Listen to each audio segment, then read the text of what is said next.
Hello, dear students of class 3, and welcome to yet another online class on general knowledge. Dear children, today we are going to do the 14th lesson from your GK book, Traditional Outfit. Now, outfits here refers to dresses. Okay, outfit here refers to dresses. You see, dear children, since ancient times, olden times, okay, people have been using clothes, okay. Even when we were early men, when we had no idea, we learned to cover our body using leaves and barks of the trees. So at first it was all about covering the body. Then later on, clothes became the symbol of fashion, of style, and it even reflects our culture. Sometimes we are able to identify a particular race, caste, and creed of a person just by looking at his or her particular dress.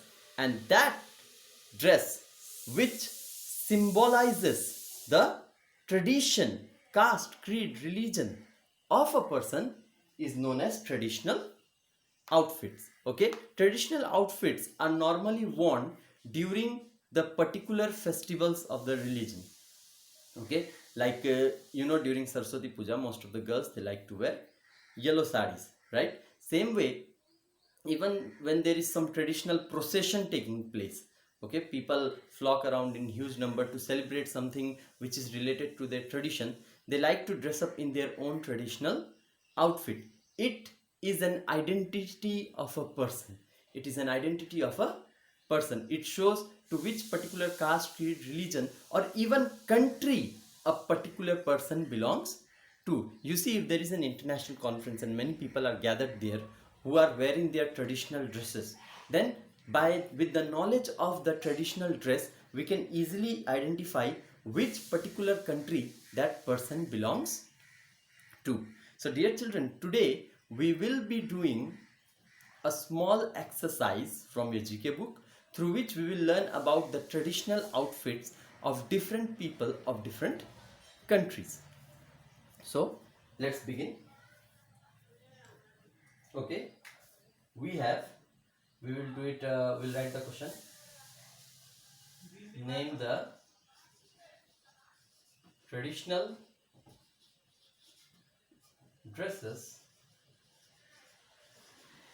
of the following countries. Name the traditional dresses of the following countries. Then you have number 1, India. Then you have number 2, Europe. Number 3, Spain. Number 4, Vietnam. And number 5, Japan. And number 6, China. Okay, so here we have 6 different countries. Okay, so I'll name them one by one. First country is India, INDIA. Okay, second country is Europe, EUROPE, Europe. Third country is Spain, SPAIN, Spain.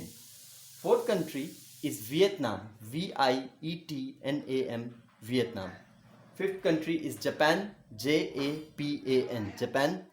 And sixth country is China, CHINA, China. So you have, dear children, 6 countries out here, and now we will be focusing on the traditional outfits worn by different countries.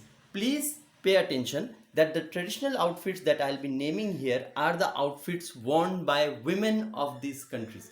Men also have their own traditional dresses, but here we will be focusing on the traditional outfits worn by women of different countries. All right, so let's begin. First of all, let me read the question once again for you. Name the traditional dresses of the following countries, or you can say name the traditional outfits of the different countries. So first one is India, and for India our answer is sari, S-A-R-I. Sari is the traditional outfit worn by women of India. Now sari, dear children, is one outfit which actually comprises of a long piece of cloth which is wrapped around the body in a definitive pattern to cover the entire body. Now sari is a traditional outfit in the sense not only sari in India is worn by women during their festivities and other religious or traditional ceremonies, but also in their daily household work, especially married women.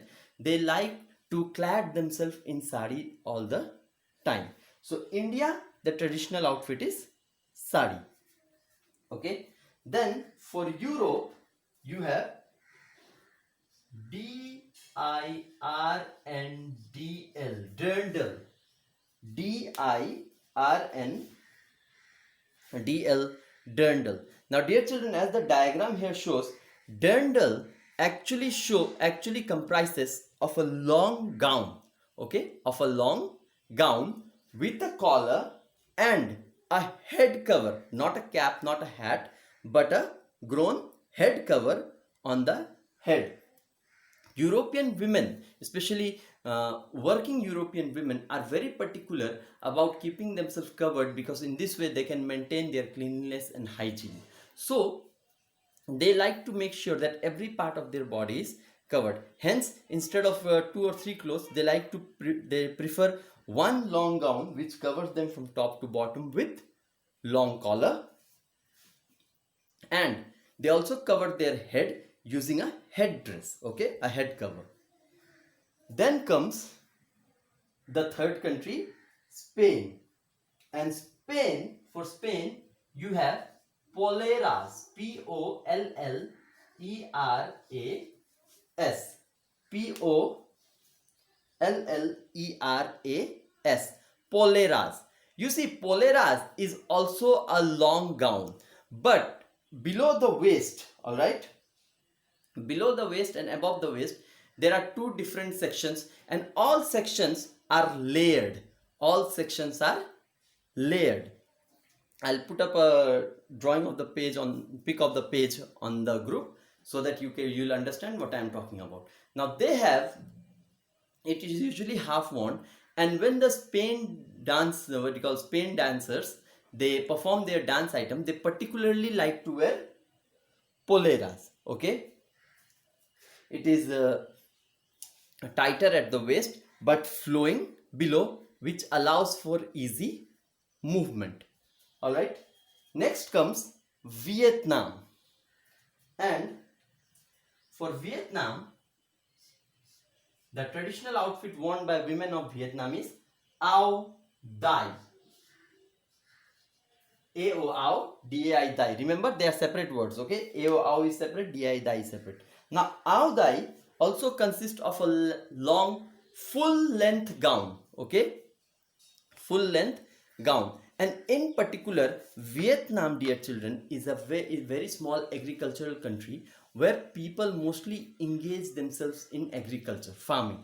Women also take part in farming. So, in order to protect themselves from any kind of heat stroke or heat, they like to wear a triangular shaped bamboo hat on the top. Okay, bamboo hat which is strapped.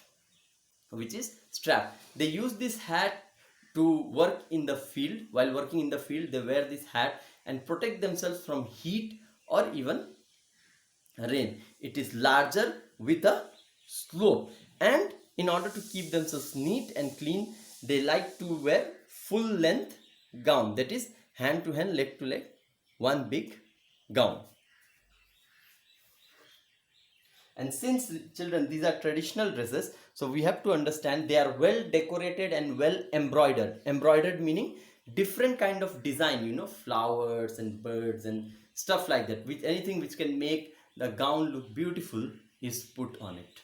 All right, not only gown, on the saris and all, you have seen it. Next comes Japan. Traditional dress of Japan is known as kimono, K-I-M-O-N-O, kimono. traditional dress of Japan is known as kimono. Kimono. Kimono. So you see, kimono, dear children, is also a gown with larger hand. The wrist section is very large, flowy. Same way, it's a bathrobe type of gown which is tied on the side, and in the middle the girls wear a cloth belt like thing to hold it together. Okay, now kimono is only worn in Japan during New Year and their traditional Japanese festivals. Okay, kimono enables the women of Japan to walk gracefully. All right, walk gracefully. Also, dear children, thing about kimono is that kimono is always made out of silk. Okay, you can have ready-made kimonos in the market, but traditional Japanese kimono is always made out of silk. Nothing more, nothing less. Next, coming to China, the traditional dress of China is known as Cheongsam.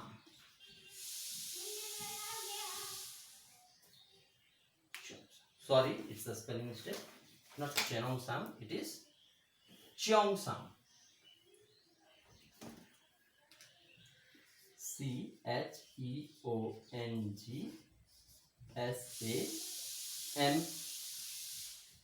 Cheongsam. Cheongsam.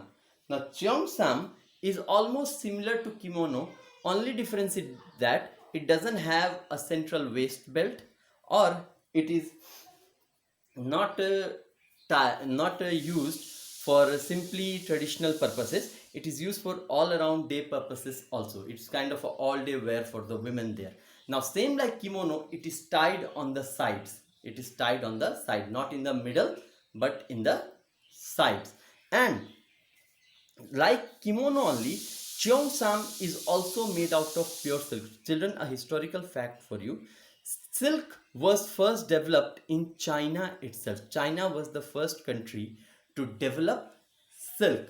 That's why the traditional dresses out there for the women, that is Cheongsam, is always made out of silk only, no other material. And today, in the times of modern dresses and modern outfits, the traditional dresses like Cheongsam or kimono or anything has become something more of a traditional pride. That's why it is only worn during very, very special traditional occasions. Now, dear children, before this ends, let's revise all this once again. So, question is, name the traditional dresses of the following countries. Number 1, India, India. The traditional dress is sari, S-A-R-I, sari. Then you have number 2, Europe, E-U-R-O-P-E, Europe. The traditional dress is dirndl, D-I-R-N-D-L, dirndl. Then you have number 3, Spain, S-P-A-I-N, Spain. The traditional dress is poleras, P-O-L-L-E-R-A-S, poleras.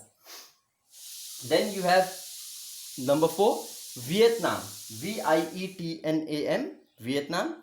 The traditional dress is Ao Dai, A-O-Ao-D-A-I, Dai, Ao Dai. Then you have Japan. Okay, next one is Japan, J-A-P-A-N, Japan. The traditional dress is kimono, K-I-M-O-N-O, kimono. Okay, then number 6, you have China, C-H-I-N-A, China. And the traditional dress is known as Cheongsam. Careful with the spelling here, C-H-E-O-N-G-S-A-M, Cheongsam. So, dear children, these are the traditional dresses worn by the women of the given countries. Now, like I was telling you earlier, traditional dress is actually a symbol or identity of a person. That's why it is only worn during most special traditional festivals and occasions. And traditional dress is something which should always be taken great care of. You see, in modern times, not many artists and artisans are left who can create traditional dress in their traditional beauty only. Nowadays, you mostly get machine pressed clothes, right? Machine made clothes. So if you have a traditional dress at your home, you must take very good care of it. Having said that, children, please remember that you have to note this down in your notebook. Okay, this work you need to note down in your GK notebook. Thank you very much. Stay safe.